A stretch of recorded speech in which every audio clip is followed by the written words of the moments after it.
طه ما أنزلنا عليك القرآن لتشقى إلا تذكرة لمن يخشى تنزيلا ممن خلق الأرض والسماوات العلى الرحمن على العرش استوى له ما في السماوات وما في الأرض وما بينهما وما تحت الثرى وإن تجهر بالقول فإنه يعلم السر وأخفى الله لا إله إلا هو له الأسماء الحسنى وهل أتاك حديث موسى إذ رأى نارا فقال لأهلهم كثوا إني آنست نارا لعلي آتيكم منها بقبس أو أجد على النار هدى فلما أتاها نودي يا موسى إني أنا ربك فاخلع نعليك إنك بالواد المقدس طوى وأنا اخترتك فاستمع لما يوحى إنني أنا الله لا إله إلا أنا فاعبدني وأقم الصلاة لذكري إن الساعة آتية أكاد أخفيها لتجزى كل نفس بما تسعى فلا يصدنك عنها من لا يؤمن بها واتبع هواه فتردى وما تلك بيمينك يا موسى قال هي عصاي أتوكأ عليها وأهش بها على غنمي ولي فيها مآرب أخرى قال ألقها يا موسى فألقاها فإذا هي حية تسعى قال خذها ولا تخف سنعيدها سيرتها الأولى واضمم يدك إلى جناحك تخرج بيضاء من غير سوء آية أخرى لنريك من آياتنا الكبرى اذهب إلى فرعون إنه طغى قال رب اشرح لي صدري ويسر لي أمري واحلل عقدة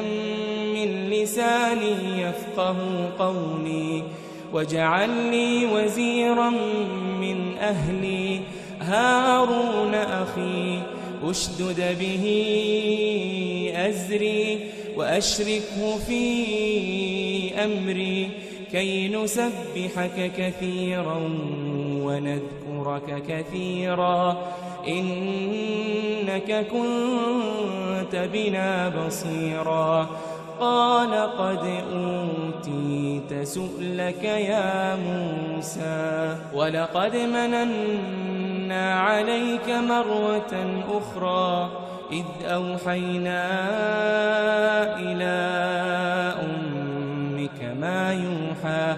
أن اقذفيه في التابوت فاقذفيه في اليم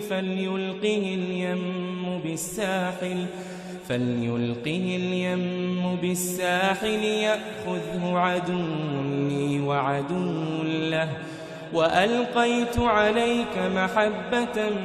مني ولتصنع على عيني إذ تمشي أختك فتقول هل أدلكم على من يكفله فرجعناك إلى أمك كي تقر عينها ولا تحزن وقتلت نفسا فنجيناك من الغم وفتناك فتونا فلبثت سنين في أهل مدين ثم جئت على قدري يا موسى واصطنعتك لنفسي اذهب أنت وأخوك بآياتي ولا تنيا في ذكري اذهبا إلى فرعون إنه طغى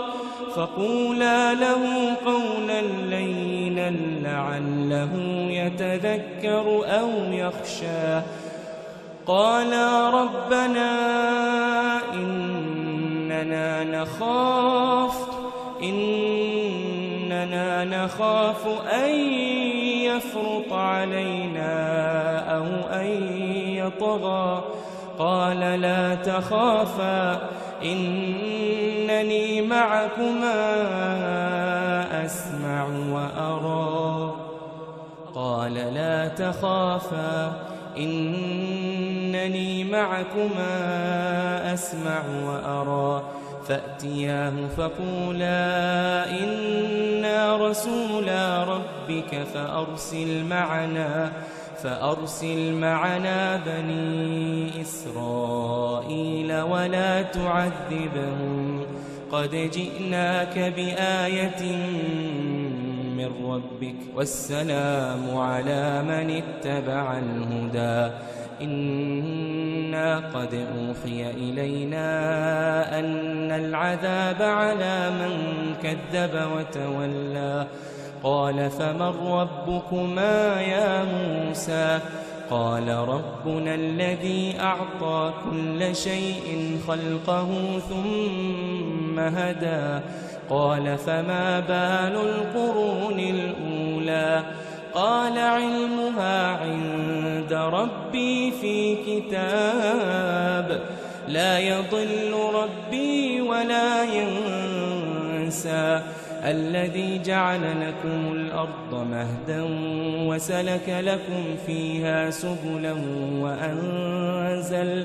وأنزل من السماء ماء فأخرجنا به أزواجا من نبات شتى كلوا وارعوا أنعامكم إن في ذلك لآيات لأولي النهى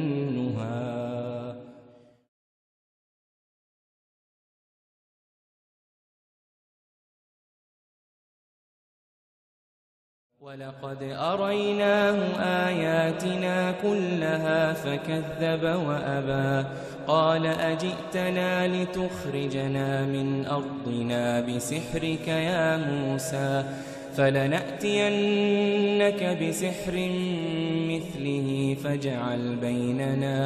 فاجعل بيننا وبينك موعدا لا نخلفه نحن ولا أنت مكانا سوى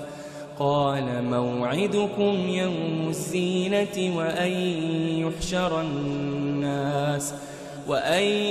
يحشر الناس ضحى فتولى فرعون فجمع كيده ثم أتى قال لهم موسى ويلكم لا تفتروا على الله كذبا فيسحتكم بعذاب وقد خاب من افترى فتنازعوا أمرهم بينهم وأسروا النجوى قالوا إن هذان لساحران يريدان أن يخرجاكم من أرضكم بسحرهما من أرضكم بسحرهما ويذهبا بطريقتكم المثلى فأجمعوا كيدكم ثم أتوا صفا وقد أفلح اليوم من استعلى. قالوا يا موسى إما أن تلقي وإما أن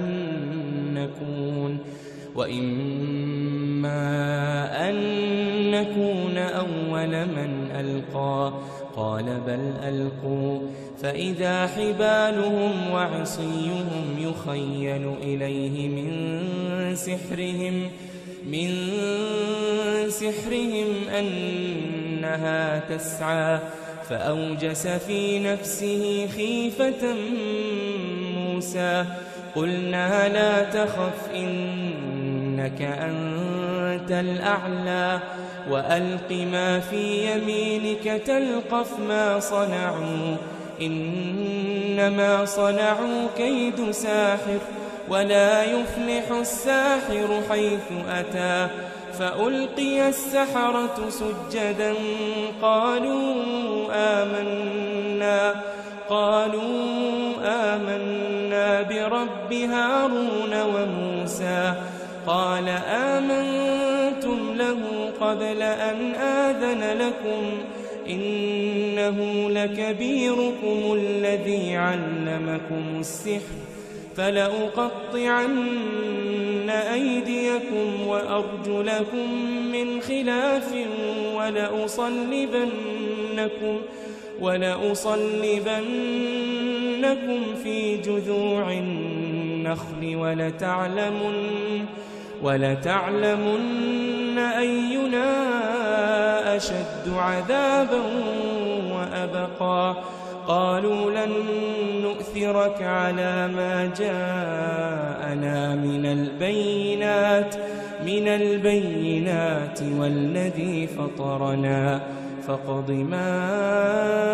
أنت قاض إنما تقضي هذه الحياة الدنيا إنا آمنا بربنا ليغفر لنا خطايانا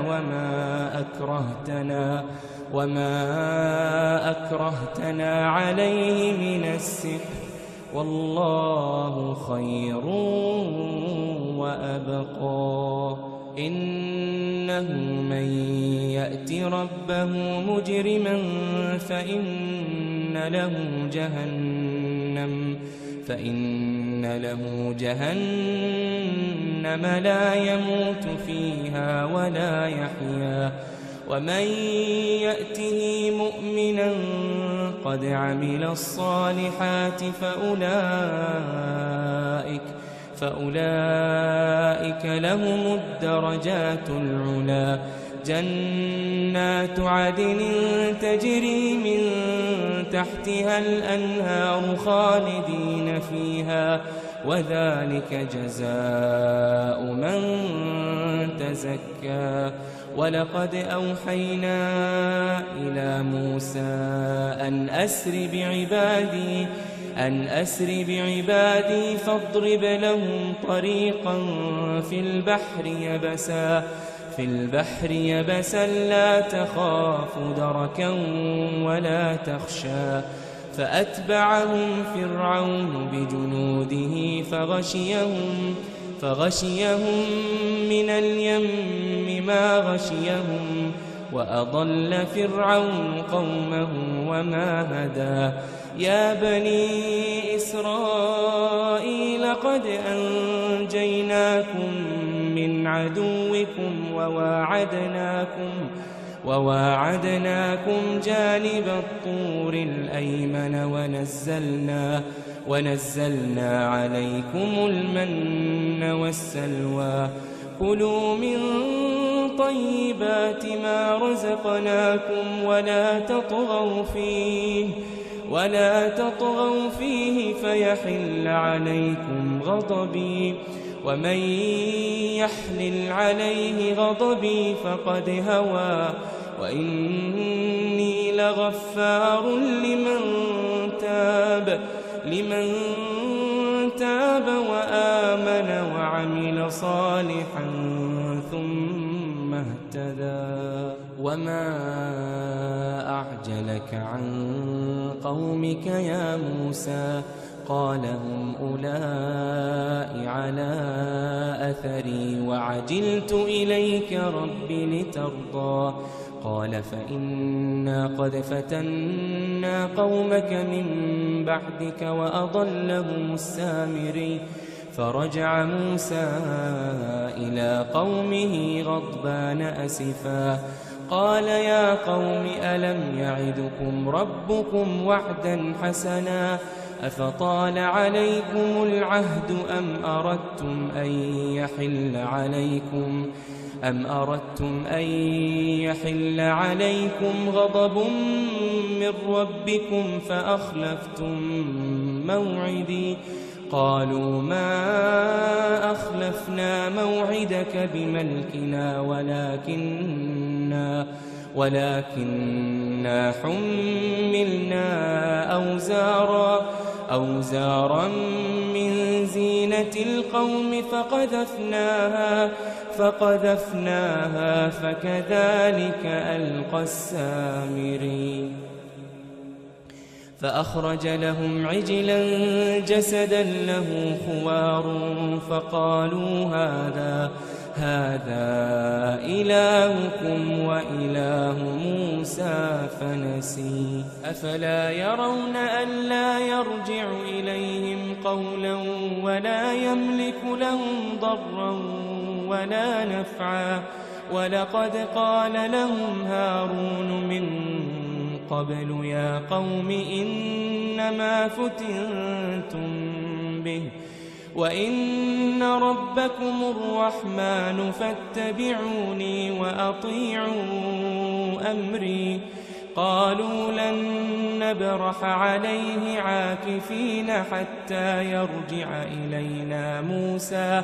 قال يا هارون ما منعك إذ رأيتهم ضلوا ألا تتبعني أفعصيت أمري قال يا ابن أم لا تأخذ بلحيتي ولا برأسي إني خشيت أن تقول فرقت بين بني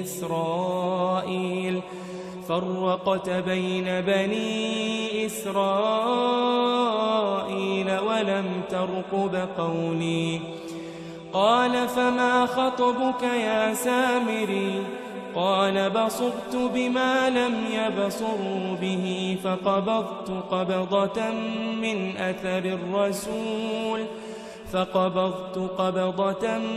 من أثر الرسول فنبذتها وكذلك سولت لي نفسي قال فاذهب فإن لك في الحياة أن تقول لا مساس وإن لك موعدا لن تخلفه وانظر إلى إلهك الذي ظلت عليه عاكفا لنحرقنه ثم لننسفنه في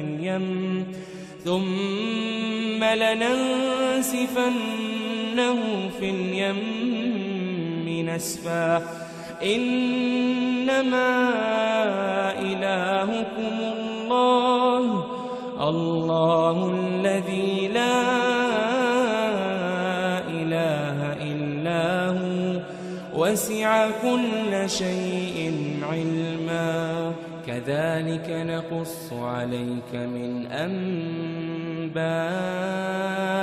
ما قد سبق وقد آتيناك من لدنا ذكرا من أعرض عنه فإنه يحمل يوم القيامة وزرا خالدين فيه وساء لهم يوم القيامة حملا يوم ينفخ في الصور ونحشر المجرمين يومئذ زرقا يتخافتون بينهم إن لبثتم إلا عشرا نحن أعلم بما يقولون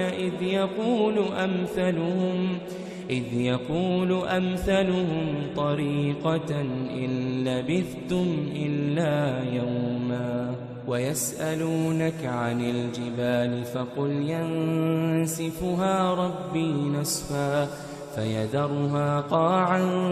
صفصفا لا ترى فيها عوجا ولا أمتا يومئذ يتبعون الداعي لا عوج له وخشعت الأصوات للرحمن فلا تسمع إلا همسا يومئذ لا تنفع الشفاعة إلا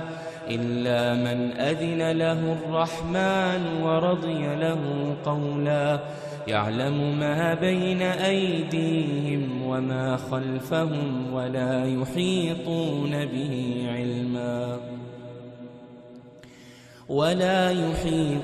به علما وعنت الوجوه للحي القيوم وقد خاب من حمل ظلما ومن يعمل من الصالحات وهو مؤمن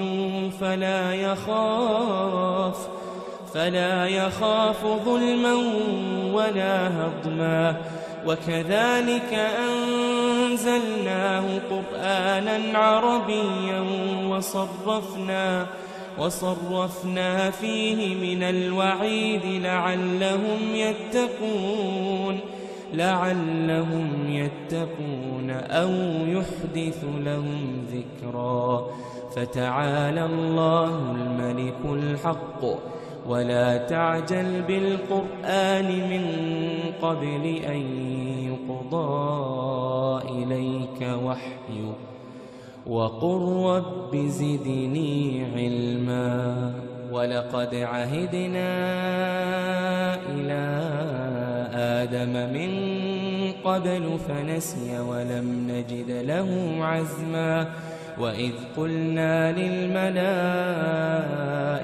اسجدوا لآدم فسجدوا إلا إبليس أبى فقلنا يا آدم إن هذا عدو لك ولزوجك فلا يخرجنكما من الجنة فتشقى إن لك ألا تجوع فيها ولا تعرى وأنك لا تظمأ فيها ولا تضحى فوسوس إليه الشيطان قال يا آدم هل أدلك على شجرة الخلد وملك لا يبلى فأكلا منها فبدت لهما سوآتهما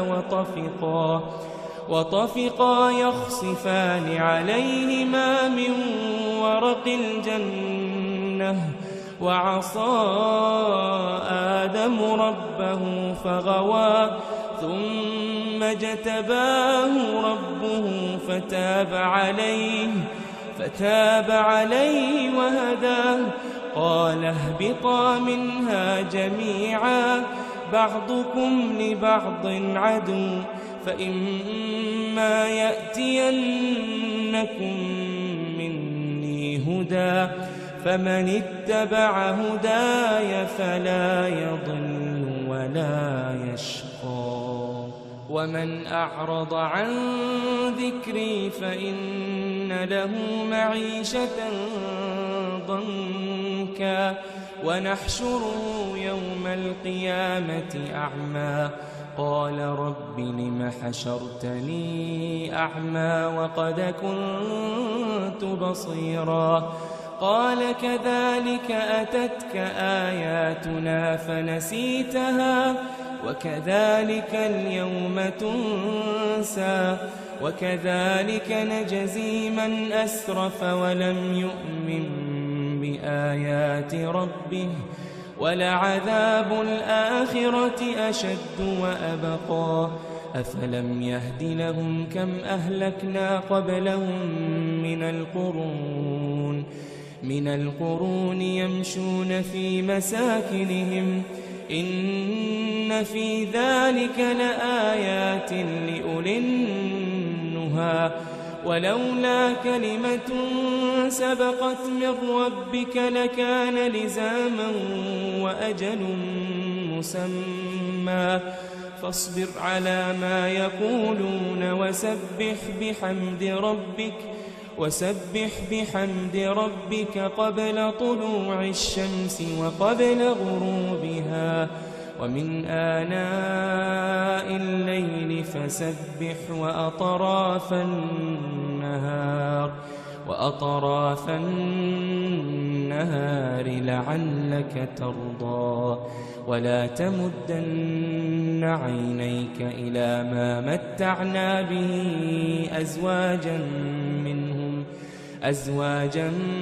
منهم زهرة الحياة الدنيا لنفتنهم فيه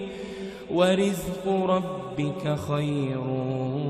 وأبقى وأمر أهلك بالصلاة واصطبر عليها لا نسألك رزقا نحن نرزقك والعاقبة للتقوى وقالوا لولا يأتينا بآية من ربه أولم تأتهم بينة ما في الصحف الأولى ولو أنا أهلكناهم بعذاب من قبله لقالوا